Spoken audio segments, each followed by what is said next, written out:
Oke, halo teman-teman. Halo, halo. Setelah sekian lama akhirnya kita berjumpa lagi.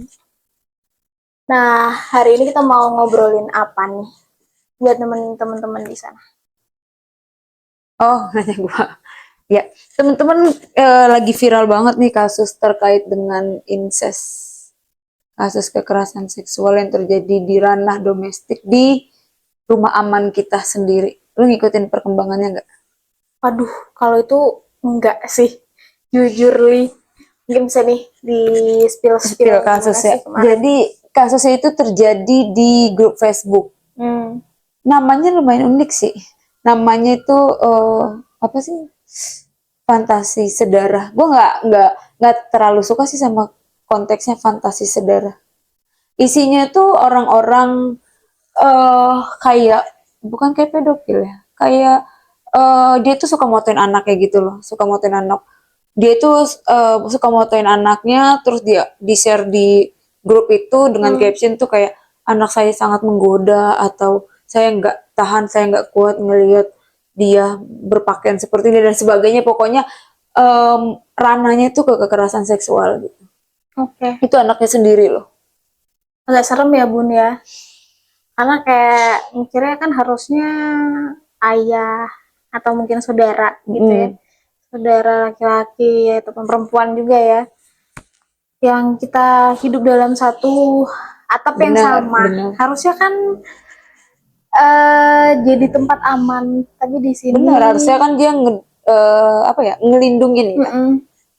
kita saling jaga, saling melindungi, tapi di sini dia malah melakukan kekerasan seksual atau pelecehan seksual gitu ya, memfantasikan hal-hal seksual ke anak atau ke adik atau ke cucu kayak gitu. Terus kalau dilihat ada beberapa riwayat juga ya kasus di Indonesia di mana Mm-mm. pelakunya itu adalah orang Dari paling dekat, dekat.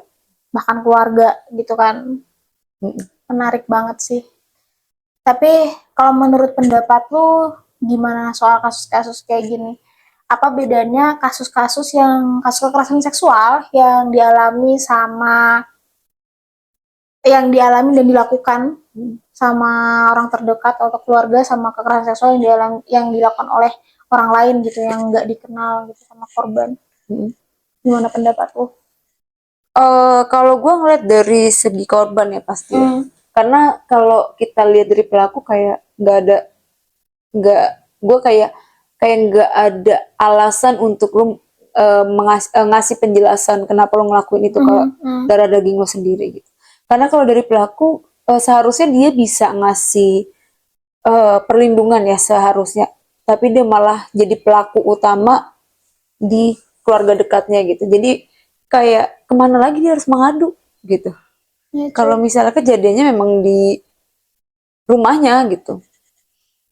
Dan memang gimana ya, kayak kayak gimana, kayak gue nggak ngebayangin sih kalau misalkan posisi jadi korban tuh harus kayak seperti apa gitu. Mhm. Ketika dia tahu dia mendapatkan kekerasan seksual dari keluarganya gitu.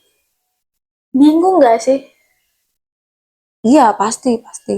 Kayak yang sebenarnya apakah ini salah, apakah Iya, ini benar? apalagi dia masih umur ini ya, masih Iya. masih Hmm. kecil ya, masih anak gitu. Pasti kan dia bakal, apakah ini apa yang diperbuat bapak gua ini atau abang gua ini itu yang terbaik gitu. Pasti kan dia ada bertanya-tanya gitu. Dan kalau misal itu sih balik lagi ya, kita Hmm. pentingnya pendidikan seksual itu Hmm. untuk kita sudah terpapar isu ini benar loh, ini nggak benar, ini benar, ini nggak benar. Karena kalau misalkan kita belum terpapar itu, tapi kita udah mendapatkan hal atau kasus seperti itu, kita akan berpikir kalau, oh, untuk menyenangkan gitu, atau mungkin itu yang terbaik gitu.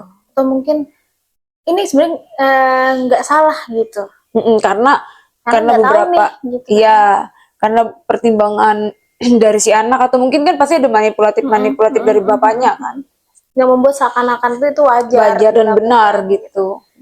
Seakan-akan itu wajar gitu. Pasti anak juga bingung kan. Apakah ini kasih sayang Mm-mm. dalam tanda kutip atau sebenarnya ini adalah kekerasan seksual. Makanya itu penting ya untuk anak sedari dini mereka mendapatkan pendidikan pendidikan, seksual. iya, terus juga pendidikan kesehatan reproduksi juga, Benar, Kespro gitu benar. ya. Hal-hal mana yang dia boleh Iya, dipegang, mana yang nggak boleh dipegang, harus tuh, minta benar. izin dia dulu gitu. Mhm. Tapi itu kan tabu ya buat kita ya, maksudnya Iya, buat masyarakat kita untuk pendidikan seksual itu tabu. Kesannya itu negatif, kesannya kita mengajarkan melakukan, pornografi. iya, Padahal kalau menurut gue pribadi itu hal yang baik loh. Karena dulu gue nggak terpapar itu loh. Jadi ketika kayak ada bercandaan anak seusia gue, dia laki-laki terus megang payudara, itu tuh hal yang kayak hal-hal ketawa, itu hal-hal yang bercanda. Padahal itu udah masuk kekerasan seksual kan. iya, Itu hal yang kayak gitu tuh gue belum terpapar. Jadi ketika temen gue ada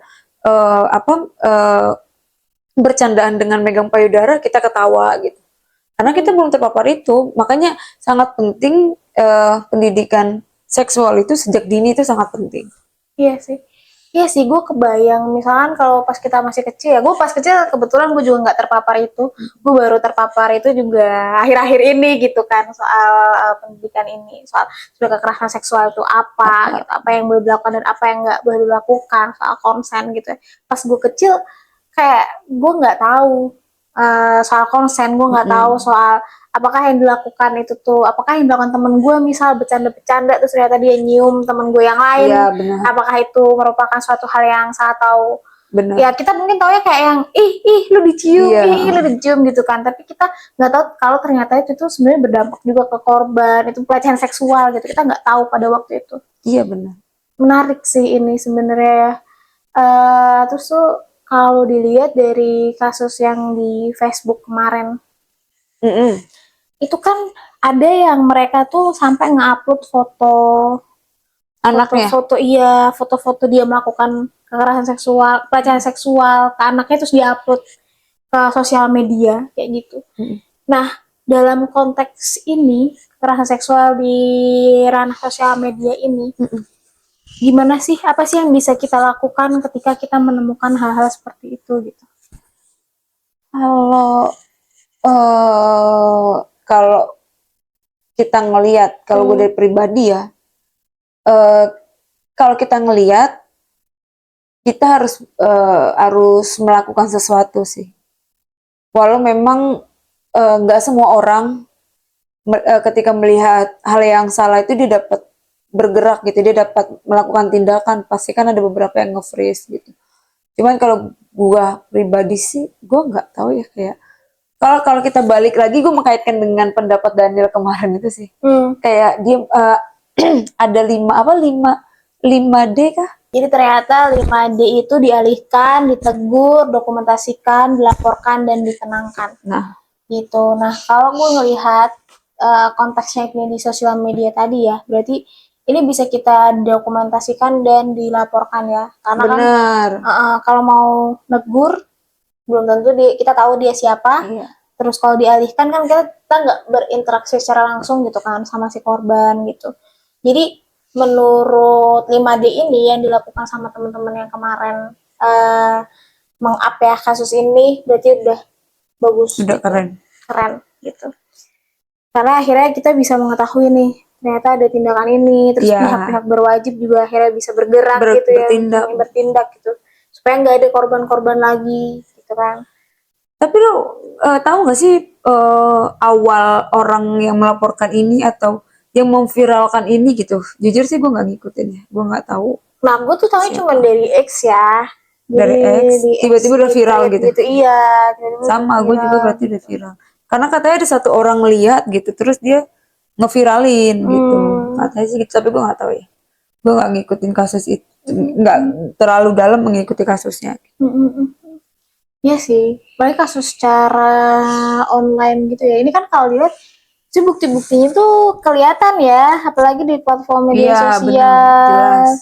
Kayak bisa di tracking ya, analisis gembel gue sih, kayak kepolisian kalau mau nge-tracking itu orangnya siapa yang ngupload ya, gampang gitu kan. Benar, sebenarnya karena kan akses keamanan itu kan dipegang kepolisian kan. Harusnya gampang ya gitu.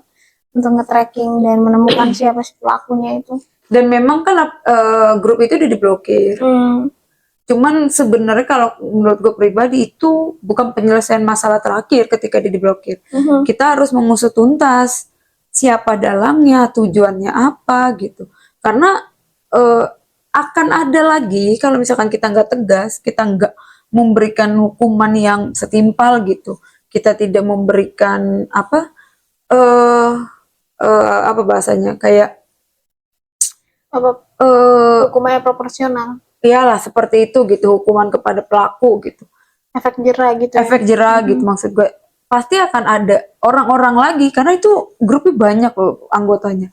32.000 orang lebih. Gila sih. Maksud gue kalau akan ada kemungkinan lagi gitu loh, itu akan Terjadi. terjadi lagi Kalau kalau itu di blok ya ganti platform aja. bahkan sempet kok. Oh my god. Dia sempet ganti nama karena sempet viral kan. Dia akhirnya ganti nama jadi Suka Duka. Anjir. Seniat itu loh. Untuk melakukan kejahatan seniat itu. Sebenarnya miris ya, miris ketika denger ini gitu. Kayak kita kebayang dengan 32.000 orang itu berapa korban Bener. yang ada di situ gitu ya. Dan kekerasan seksual di media sosial atau berbasis elektronik gitu ya. Ternyata makin lama makin caranya tuh ada aja. Bener. Caranya ada aja gitu. Dan kita sebagai masyarakat, kita sebagai manusia sih, kita sebagai manusia kan perlu untuk tahu supaya gimana sih cara mencegah supaya kita nggak menjadi korban, supaya kita juga nggak bisa jadi pelaku. Benar. Orang-orang terdekat kita nggak jadi korban, orang-orang terdekat kita nggak jadi pelaku gitu kan. Nah, kalau KSBE atau kekerasan seksual berbasis elektronik sendiri kan tiap hari seiring dengan perkembangan teknologi tuh tetap jalan kan. Jalan, bener. Makin berkembang gitu kan ya. cara-caranya. Menurut lo apa sih yang bisa kita lakukan supaya kita untuk mencegah gitu, supaya kita nggak jadi korban Gimana ya? di basis elektronik ini loh? Karena kalau menurut gua untuk pengetahuan di awal itu penting sih. Entah dia mengikuti pelatihan, sosialisasi terkait dengan kekerasan seksual atau pendidikan-pendidikan lainnya. Atau baca buku atau berita, informasi dan sebagainya gitu. Karena menurut gua awal mula dari suatu kejadian itu adalah pengetahuan. Jadi kalau misalkan kita gini, maksud gue kalau misalkan itu udah terjadi ke kita nggak tahu gitu loh itu benar apa salah atau tujuannya apa gitu kalau kita belum tahu tentang perbuatannya gitu. Karena harus terpapar dulu nggak sih, kayak kita dulu aja waktu kita main apa yang bukan ABC Madasar yang dulu salaman terus kita lompat nama-nama buah. Ikut gak? Apa ya? Gue si zaman gue Jali Tingnong kah? Aduh, beda zaman kayak gitu. Namanya kelihatan tua gue. Kayak nama-nama buah gitu kan, kayak gitu bercanda-canda. Terus ada yang main kuda tomplok gitu. Tahu nggak kuda tomplok? Gak tahu lagi. Kuda tomplok tuh yang ABC 5 dasar gue tahu. ABC 5 dasar kan itu yang biasa gitu. Apa yang kuda tomplok atau benteng? Benteng gue tahu. Gue masih mengalami sih. Itu yang kayak gitu-gitu kan. Dulu gue suka bercanda tuh. Dia kan kalau kena kan, kalah kan. Dan yang dipegang payudaranya gitu-gitu loh. Iya ya, itu dan itu tuh sebenarnya masuk ke kekerasan seksual gitu. Kalau dia dari kecil dia tahu itu, ya anak-anak kecil nggak akan melakukan itu, nggak akan. Ya kita tahu anak kecil tuh penasaran nih. Tapi kalau kita udah betengin itu nggak boleh dilakukan. Mereka juga kan, kalau gue lakuin berarti gue melecehkan nih temen gue. Gitu. Itu dasarnya pondasinya itu kan pengetahuan gitu.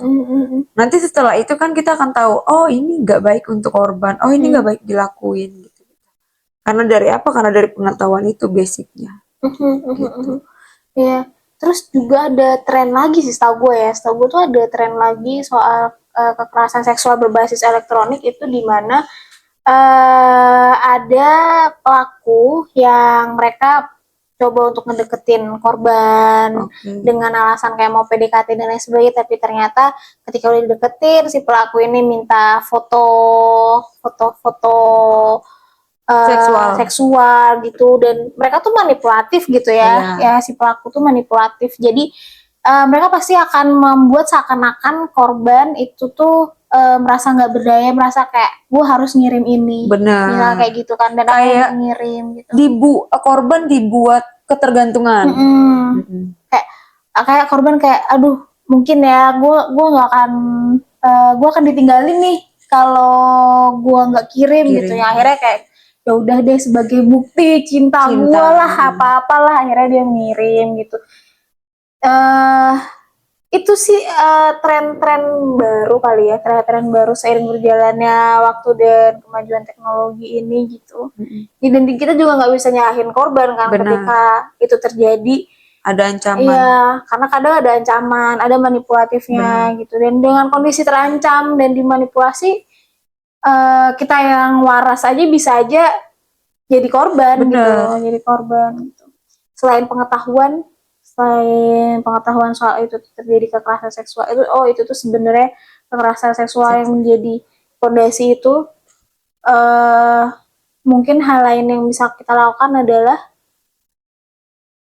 apalagi tidak mengirimkan foto-foto kita yang diusahakan ya tidak gimana ya, karena meskipun konsen sebenarnya kalau konsen kan itu tergantung dengan orang ini untuk pencegahan ya, Iya, untuk pencegahan terjadinya hal-hal yang tidak kita inginkan. Jadi kekerasan seksual berbasis Tapi memang kalau gue lihat-lihat ya, kekerasan seksual berbasis elektronik ini cakupannya luas banget loh. Lu pernah denger juga nggak sih terkait dengan kasus ada orang tiba-tiba video call lu, waktu lo angkat isinya kelamin dia. Anjir, iya. Terus muka kita, otomatis kan kalau kita angkat video call otomatis ke muka dong, nggak mungkin kemana gitu. Siapa tahu penting gitu ya, teman apa gitu kan langsung kayak halo, langsung di screenshot dong. Terus setelah itu diancam deh kita, lo mau gue sebarin gitu, seolah-olah itu aib buat kita. Kalau lo nggak mau transfer ke gue, akan gue sebarin di video. Jadi ujungnya pemerasan ya. Pemerasan ya.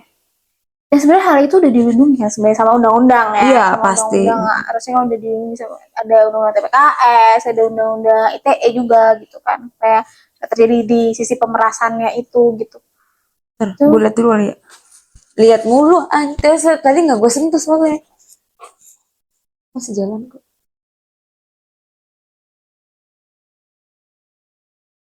Sembilan 19 menit. Oke. Anggap lah 15. Oke. Soal itu.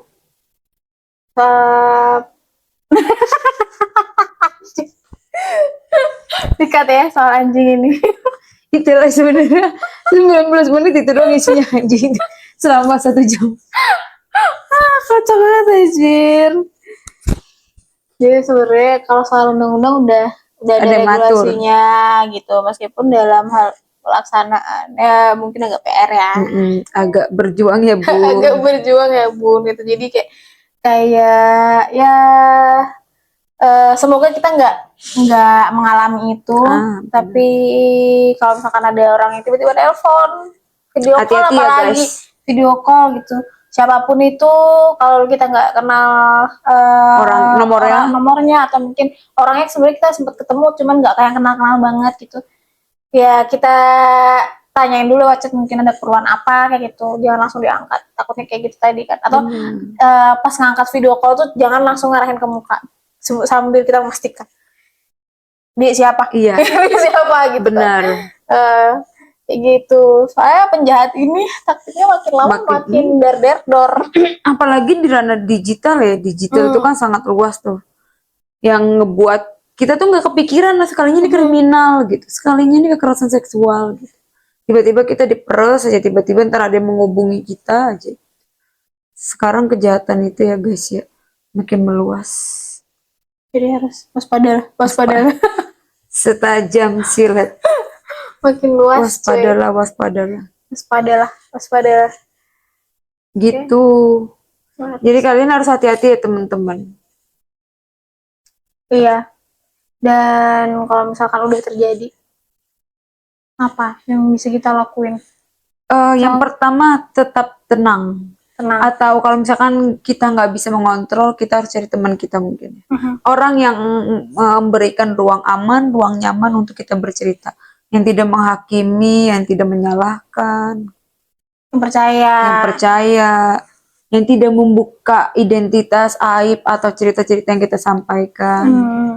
Itu kalau misalkan dia udah siap untuk bercerita, ketika dia udah siap untuk bertindak, dia akan mencari mencari bantuan, mungkin temennya atau mungkin lembaga bantuan hukum mungkin, atau mungkin lembaga-lembaga lain seperti kayak Komnas Perempuan gitu.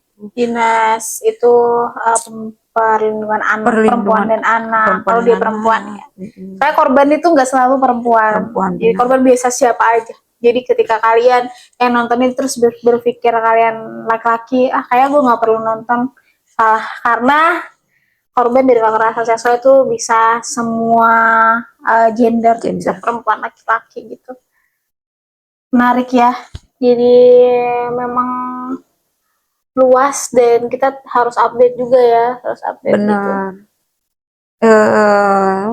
Apalagi anak ya, anak-anak kan banyak banget tuh, dia sering banget megang handphone gitu. Jadi otomatis kemungkinan besar dia lebih banyak terpapar kayak kekerasan seksual dan sebagainya gitu. Dari ini ya, dari konten-konten yang dia konsumsi tiap hari gitu. Jadi kita harus hati-hati ya bunda-bunda sekalian. Tolong anaknya jadi dipantau. ditemenin. Iya. Karena kita nggak tahu sekalinya dia ngelihat konten, ngelihat konten apa gitu. Kayak contohnya mungkin gimana ya, kayak tadi lah bercanda terus megang payudara gitu. Terus si anak mikirnya itu lucu, ketawa-ketawa gitu karena dia belum terpapar, itu salah. Bisa sih itu. Karena kalau memang anak ya, himbauannya kan anak itu ketika dia main gadget terus dalam pantauannya sampai dia main gadget sendirian gitu. Kita tahu kita semua sibuk gitu ya, kita semua sibuk mencari nafkah atau kita semua sibuk untuk survive gitu, tapi balik lagi jangan sampai karena kesibukan itu ternyata kita justru mengorbankan hal yang berharga di hidup kita gitu. Benar, buah hati kita bunda. Jadi kayak lebih baik kita memantau atau membatasi anak atau mencoba untuk ngedistrak anak supaya nggak terlalu main gadget gitu. Kita coba untuk alihkan ke permainan-permainan edukasi yang lain. Benar. Gitu kan. Jadi anak tuh ketika dia main gadget ya di situ ketika sambil kita belajar. Iya, dan juga ketika kita bisa memantau anak kita tuh lagi nonton apa aja. Benar. Gitu. Apakah itu sesuai dengan usianya atau enggak gitu.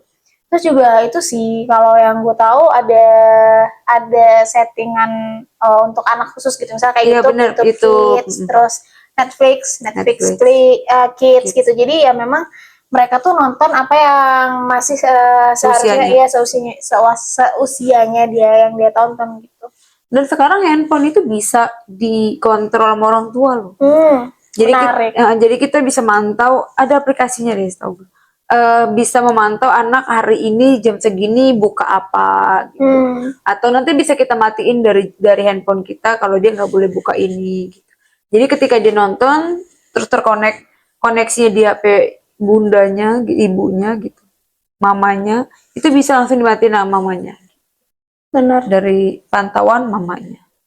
Iya, karena tuh kalau gue lihat ya, gue amatin dari saudara-saudara gue, sepupu-sepupu gue atau anak-anak kecil di sekeliling gue ya, mereka kan banyak lagi gencar-gencarnya untuk cari tahu sesuatu, karena rasa ingin tahunya tuh lagi tinggi banget gitu ya. Jadi ketika dia pegang gadget pasti dia akan coba untuk cari tahu hal yang membuat dia penasaran gitu kan. Nah, disitulah jangan sampai dia mencari tahu hal-hal yang justru merugikan dia nantinya. Itu kan menarik sih ini. Gitu. Tapi kalau dari lu pribadi ada nggak sih? Apanya? Lu ngedampingin atau apa gitu?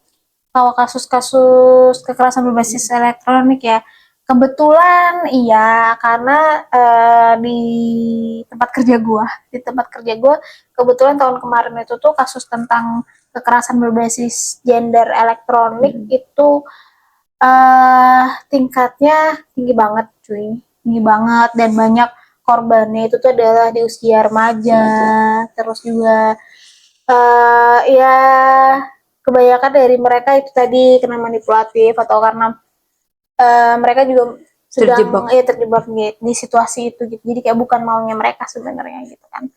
Terus juga ada yang sebenarnya mungkin ada latar belakang tidak mendapatkan kasih sayang dari Keluarga. keluarga gitu ya. Jadi ketika ada orang lain yang memberikan love bombing, Benar. jadi dia akan berusaha untuk keep Mempertahankan. ya, mempertahankan orang ini karena kan secara natural ya mereka akan berpikir kalau ya ini adalah orang yang sayang sama gue Benar, gitu benar. kan, jadi kayak gue nggak mau lepas gitu. Tapi padahal yang dilakukan itu tuh bukan sayang gitu, tapi memanfaatkan, manipulatif, bahkan melakukan pemerasan gitu ya, merugikan kan sebenarnya kayak gitu. Jadi ya kita semua harus hati-hati, dan dari semua kalangan sih, dari semua kalangan. Misal kayak gak cuman kita aja, gak cuman anak-anak muda, gak cuman remaja gitu ya, orang tua juga gitu Lansia, kan, iya. lansia, iya, karena korbannya tuh nggak ngelihat umur, Umur.